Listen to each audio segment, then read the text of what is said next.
Assalamu alaykum ko'rilman do'stlar. Diqqatinglarda Amerika poytaxti Washingtondan tarqatilayotgan Erkin Asiya radiosining tor televiziyasi Mangul Chehra.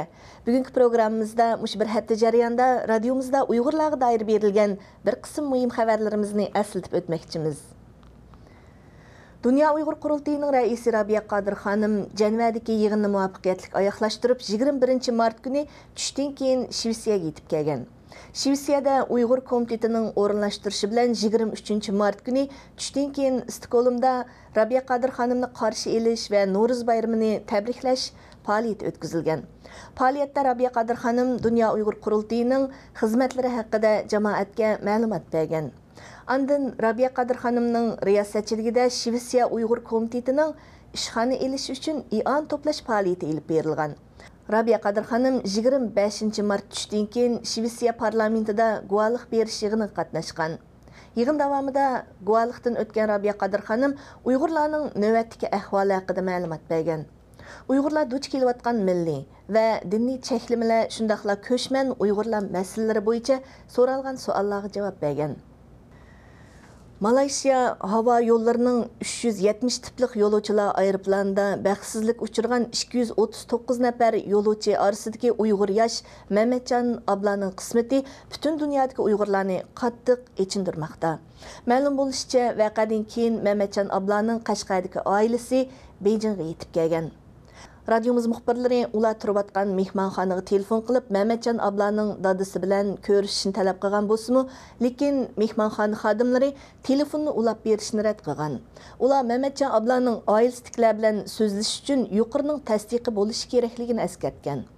Malayziya havo yo'llarining mazkur yo'lovchilar aeroplani 8 mart yo'qolib ketgandan keyin Xitoy doiralarining aeroplandagi Xitoy fuqarolarining tizimligi ichida Mehmetjon ablaning 99-raddagi ismini qora rangga bo'yab etishi gumon paydo qilgan.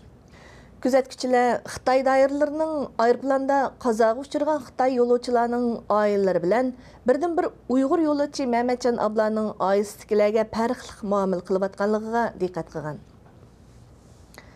Egalishimizcha Qashqar shahar Nazarbog' yeza yuqorqi Qaziriq 14-kent dehqonlari 5000 mo terilg'u yeridan ayrilib qolgan.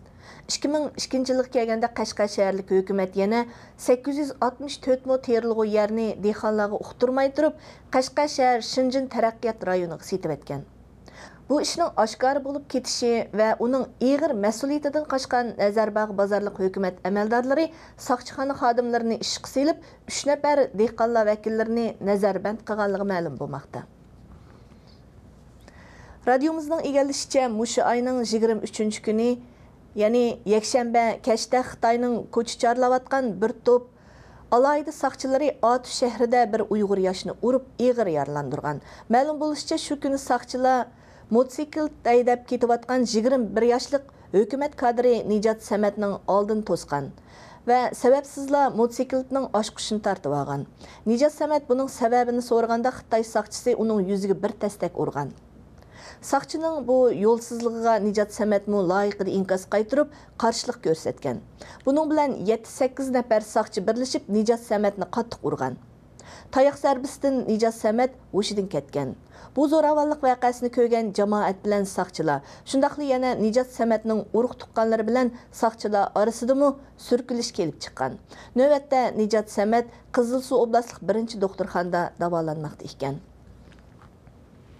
Tayland gezitining xabarlariga qaraganda, o'tgan yakshanba kuni Tayland soqchilari Taylandning sharqidagi bir o'rmonlikda yana 15 nafar musofirni tutqun qilgan.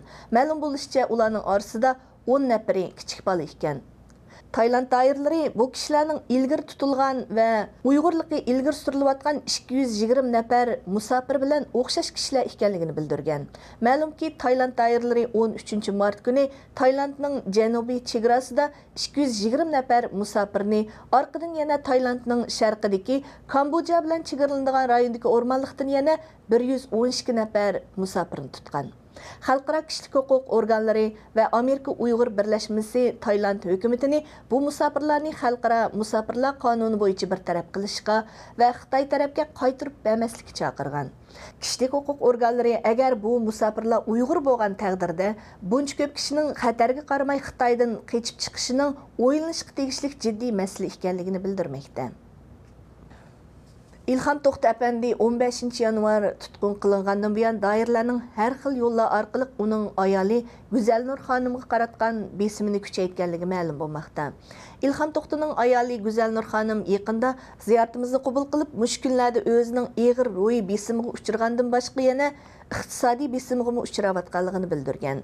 U İlham To'xtaning maktab tarafidan berilgan maoshining Urumchi shaharlik soqchi doiralarining buyrug'i bilan to'ng'iltib etilganligini aytgan. Güzelnur xonim yana advokat Li Fangping orqali Urumchi soqchi doiralarining bu xil qonunsiz qilmishini surishtirish qaroriga kelganligini bildirgan. Hörmətli televizor ko'ruvchilar, yuqorida sizlar Erkin Asiya radiosi Tor televiziyasining haftalik xabarlar programmasini ko'rdinglar. Kelar hafta ko'rishguncha omon bo'lgaysizlar. Xayr xo'sh.